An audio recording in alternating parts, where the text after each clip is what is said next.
Hello everybody, it's me, Nate, aka Devil Dog, and this time I'm back with a complete walkthrough of Castrum Abania, the level 69 dungeon from the Stormblood expansion. This dungeon will drop level 288 weapons, armor, and items, and at the end you get a chance for a rare minion drop as well. Now, as you progress through the first part of this dungeon, there's really nothing really out of the ordinary that you'll have to deal with, except for when you come across these little guys named Legion bits. And they're similar to any sort of bit, but these guys you want to burn down as fast as possible because they will pretty much explode after a set amount of time and do some good damage. So as long as you burn them down as fast as you can, once you see them and come across them, you should have no problems in getting to the first boss. This first boss you probably will recognize from a different Final Fantasy game.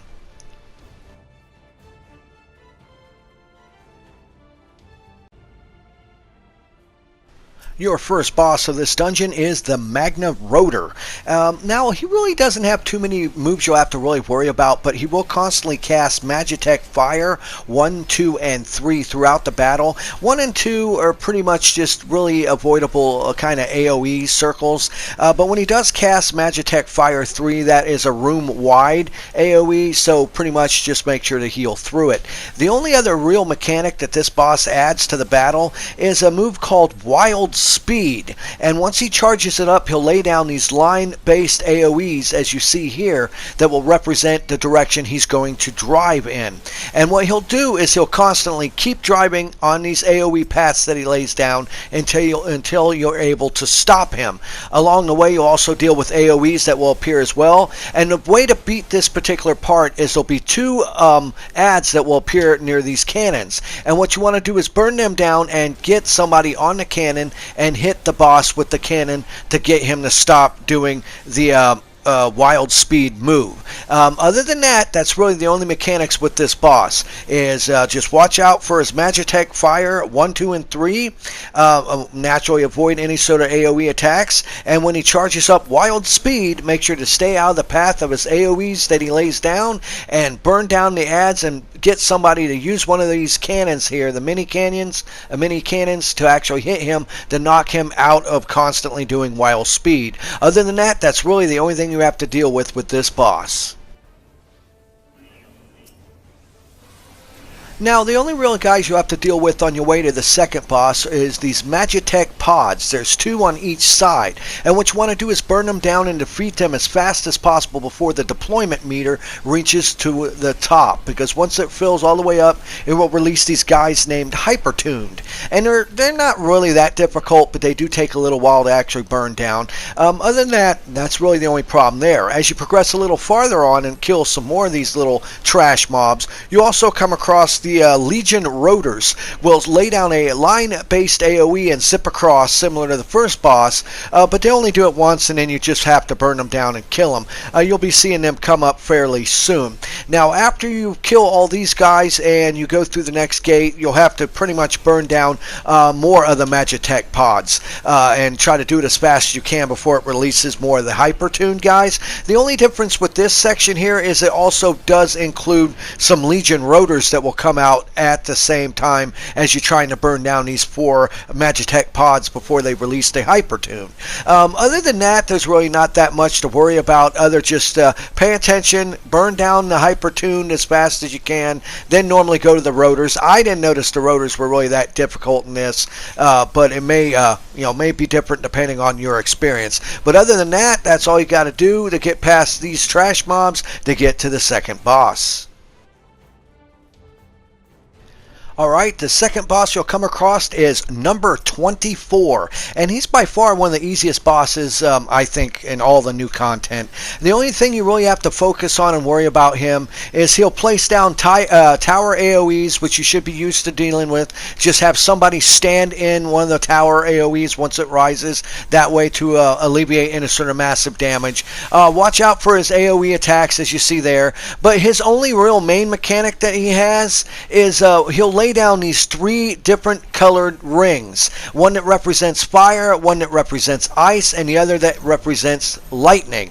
And all you want to do is pay attention to what he says. He'll very clearly tell you, like right here, my cup runneth over with fire and lightning. And what you want to do is whatever he says, pick the one that he does not say. So if he says fire and lightning, you pick ice. If he says ice and lightning, you pick fire. Just whatever he says, pick the one that he does not say. As long as you do that, you'll get the corresponding buff that you need, and you'll be able to survive this battle no problem.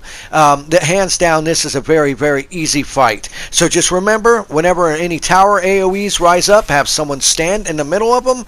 Watch out for his ground AoEs, and whenever he says the cup runneth over, just pay attention to the two elements that he says and pick the ring that is not the one he says. Like right here, it runs over with fire and ice, so you want to pick lightning. As long as you figure that out, which is very, very easy to remember, not that difficult, you'll be able to kill number 24 with no problem at all. Alright, now the last part of this dungeon really isn't that difficult. All you have to do is cross this bridge. Of course, it's not that easy, though. As you see, as you progress across this bridge, on both sides of it will be these boxes that will open up and release rear guards and other enemies. And the key part to this section here is just not to rush ahead, because if you move too far ahead, you'll release way too many enemies than your group can handle, and you will get a wipe. All you got to do is just kind of take it slow, burn down the enemies as you go, as the boxes appear, and you should have no problem crossing this bridge and getting to the room at the far end.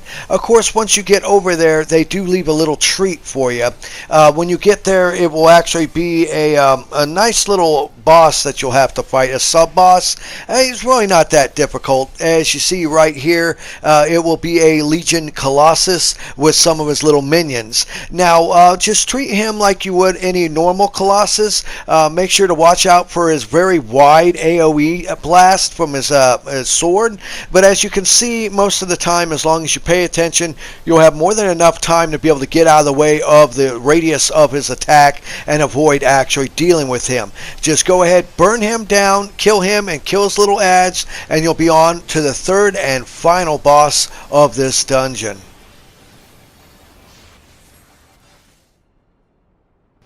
Alright, it's time for your third and final boss battle of this dungeon. It's time to fight Inferno.